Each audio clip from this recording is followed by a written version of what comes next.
Hello, Internet. Welcome back to M2M. So today it's all about Lewis. We're going to have a chat about Lewis and see what's going on as we go into the summer break. So it's not going to be pretty. So any Lewis fans, you know, there's the door. Anyway, all right. My name's Toby here in London, and all the way up there is... Hi, I'm Paul here in Birmingham. But before we even get into anything we're going to talk about, so let's get the Chinese Grand Prix, you know, the sprint race. Let's just you know, get that out there. Yes, he won it, and yes, it was a freak, and whatever happened. But everything else, as far as I'm concerned, has been an absolute disaster. And it's not something that you and I hadn't talked about before in a previous podcast, like almost a year ago. Doesn't know how to set up a car, never has done. He's never been able or very successful at driving this generation of car. He was done in 2021 as far as I'm concerned, and he should have just stepped away from Mercedes and become some kind of ambassador or mentor to somebody. You know, he'd have been a great mentor to Kimi. If he was pissed off with Mercedes, then he could have gone to Ferrari as some kind of admin role, if you like in the way Niki Lauda went to Mercedes and sort of was there. Everything, as far as I'm concerned, this is exactly what I feared. I want him to do well for the team. I want him to bring points, and I want him to support Charles. But everything we talked about, you know, he's nowhere near Charles. He's consistently half a second off him. Qualifying is primarily a joke. Racing, he just goes backwards or stays the same.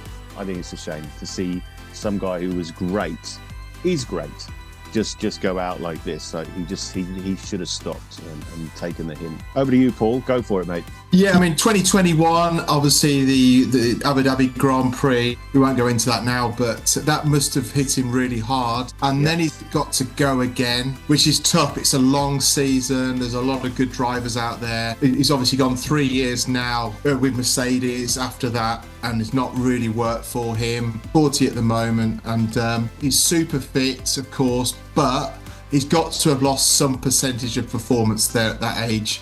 I mean, he can do everything in terms of, you know, fitness and nutrition and everything like that, but you can't stop aging, unfortunately. And I mean, how many top sports people are in the world now at that age in football or tennis or anything like that, or even darts or snooker or places like that? I mean, come on.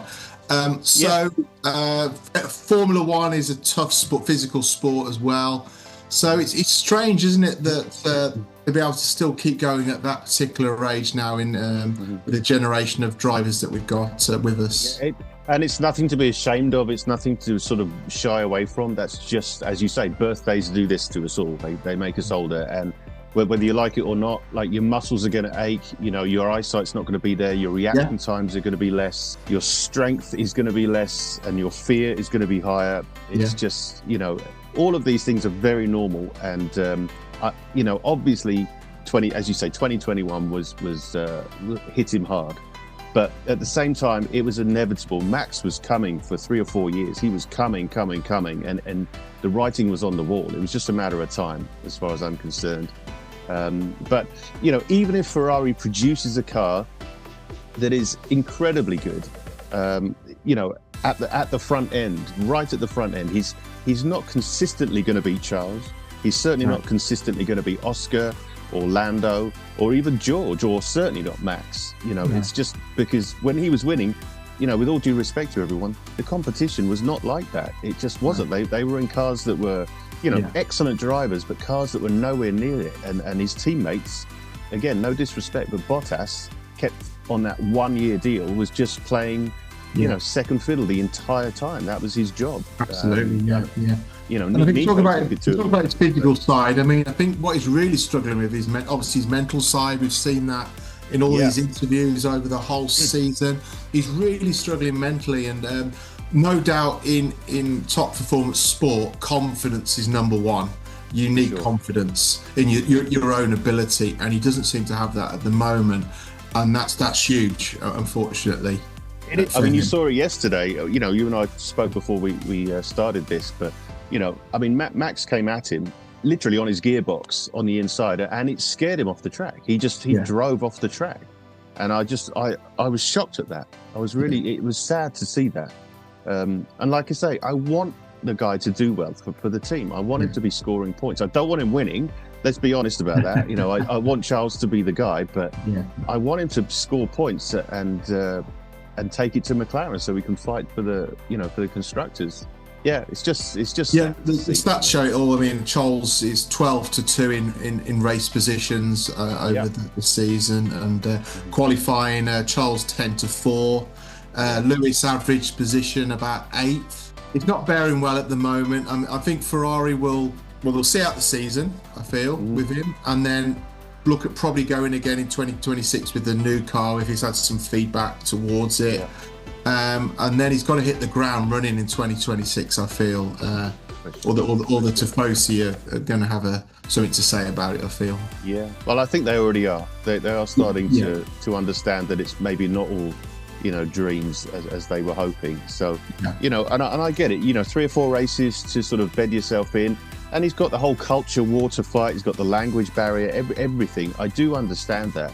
But it was his decision to go here. It was his decision to come to Ferrari, and he knows all of that. And if you're not up to it, we've seen what's happened with Sebastian. That was a prime example. Alonso, there's been a lot of examples of great drivers, and they come to Ferrari, and it's just a different world. It's a different ball game. Absolutely. I don't hate the guy. I'm not an anti-Lewis person. I just think he's done in Formula One. I think it was a bad move to sign him. Like I say, we predicted this, about a year ago, didn't we? That this may not be the best move for the team and for him. And of course, as you say, Paul, next year, 26, new regs, new everything.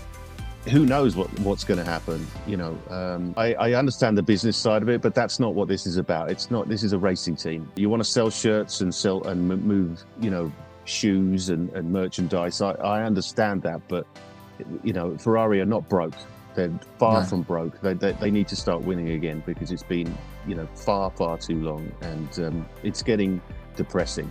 It makes us angry. Sure. Yeah. I mean, yesterday, Charles on pole was fantastic, absolutely fantastic, and then he just went backwards, and that's so depressing to see that. And he was clearly angry.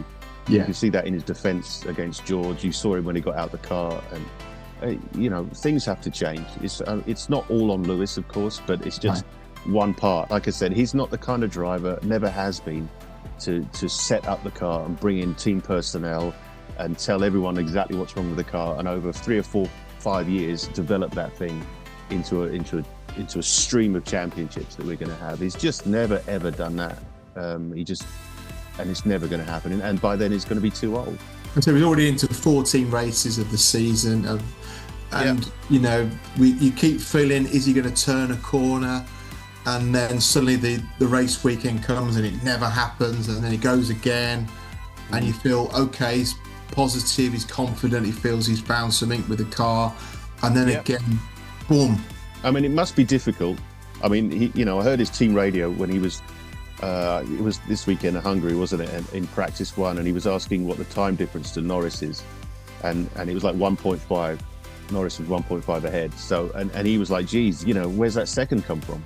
And it was a mystery to him. He was like, he's just not used to being told that kind of information. And then to go back in the garage and see Charles half a second ahead, it's got to mess with him. It's got to mess with him. We'll see what happens. This video might age badly, but he might be the 2026 Formula One world champion.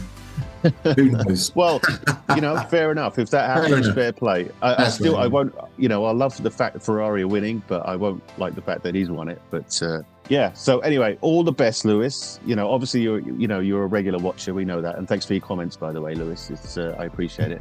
But I do wish him all the best. But I want him to have some dignity at the end of it as well, and not have this faded star. Anyway, that's I'm not really ranting. I was going quite contained. I've got to be honest, mate.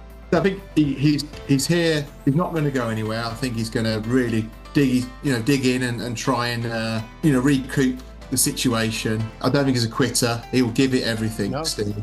I think Ferrari will keep backing him. So we're just going to have to see where it goes, I feel. But there will be a time when, if it's not going right, things have got to change, as we know Ferrari do. So we'll see how it goes. Well, thanks for listening, guys. That's our rant. Let us know what you think in the comments below. That's us, and see you next time. Cheers, guys. See you soon.